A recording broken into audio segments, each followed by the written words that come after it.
My Journey to UCAT Success Part 3. The UCAT has 4 sections. The first section is verbal reasoning, which tests your ability to read and think quickly and to determine whether certain conclusions can be drawn from the text. For this, you don't need any prior knowledge, so all of the questions are based on the text itself.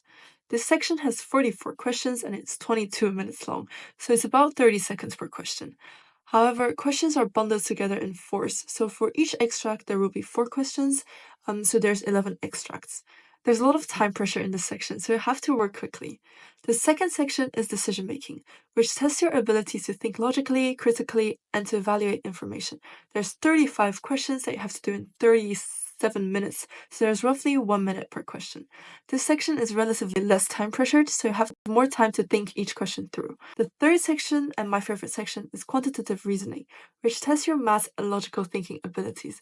There's 36 questions that you have to do in 26 minutes, so there's roughly 40 seconds per question. However, most questions are in fours again, so they are based on the same data, for example, on the graph. Some questions are standalones though. Finally, the last section is the situational judgment test. SJT tests your ability to understand and deal with real-world situations. These are situations that you might encounter during your career or training as a medical professional. There are 26 minutes for 69 questions, and while this may seem like a highly time-pressured section, it is not, as the scenarios are short and there are up to 6 questions associated with each scenario, meaning that you won't have to spend a lot of time reading the scenarios.